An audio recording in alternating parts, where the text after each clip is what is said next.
ज़कात को हस्बे हैसियत टुकड़ों में अदा करना। बैंक ने ज़कात काट ली, अब क्या होगा? क्या किस्तों में ज़कात अदा की जा सकती है? क्या ज़कात थोड़ी-थोड़ी रकम देकर अदा हो सकती है?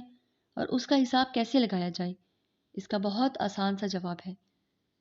साल मुकम्मल होने पर ज़कात का हिसाब करने के बाद जल्द से जल्द ज़कात अदा कर देनी चाहिए। अलबत्ता यकमुश्त ज़कात अदा करना चूँकि शरन ज़रूरी नहीं, इसलिए थोड़ी-थोड़ी करके अदा करने की इजाज़त है। लेकिन ज़कात अदा करने में बिला उज़र ताख़ीर करना मकरूह है। अगर साल से ज़्यादा बिला उज़र ताख़ीर की तो एक कौल के मुताबिक गुनाहगार होगा। अलबत्ता अगर उज़र की वजह से ताख़ीर हो जाए तो गुंजाइश है और उज़र ज़ाइल होते ही इसको जल्द अज़ जल्द अदा कर देना चाहिए, क्योंकि ज़कात दीनी फ़रीज़ा है और उससे जल्द सबकदोशी अफजल है।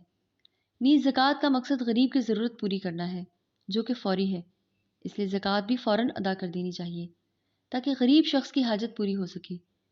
हिसाब करने का तरीका ये हो सकता है कि कुल वाजिबुल अलादा ज़कात की मिक़दार किसी जगह लिख ली जाए, फिर जब जब जितनी मिक़दार रकम ज़कात की मद में अदा की जाए, वो मिक़दार कुल वाजिबुल अलादा रकम की मिक़दार में से मिन्हा कर दी जाए।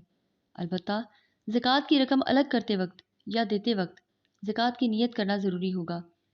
हुकूमत बैंकों के ज़रिए जो ज़कात की रकम काटती है, अगर असहाबे रकम की इजाज़त और इतला के बगैर काटती है तो असहाबे रकम की तरफ से नियत और इख्तियार से ज़कात ना देने की वजह से ज़कात अदा ना होगी।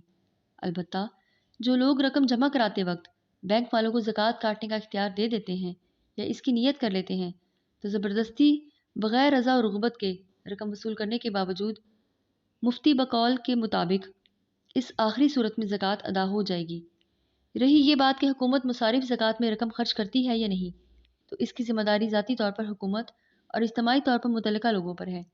लेकिन जो मुलाज़मीन या ओहदेदार जो सिर्फ तकसीम का हक़ रखते हैं, अगर वो अपनी सवाबदीद के मुताबिक तकसीम ज़कात का इख्तियार रखते हैं, तो फिर ओहदा तकसीम ज़कात के सिलसिले में कबूल कर सकते हैं। लेकिन अगर कोई अपनी सवाबदीद के मुताबिक मुस्तहकीन में ज़कात तकसीम करने का इख्तियार नहीं रखता, बल्कि बिला इम्तियाज़ तकसीम करना पड़ता है, तो ऐसी सूरत में ओहदा कबूल करना नामुनासिब, खिलाफ औला और मकरूह है, लेकिन नाजायज़ नहीं, क्योंकि असल ज़िम्मेदारी हुकूमत और बाख्तियार अफसरान पर आयद होती है।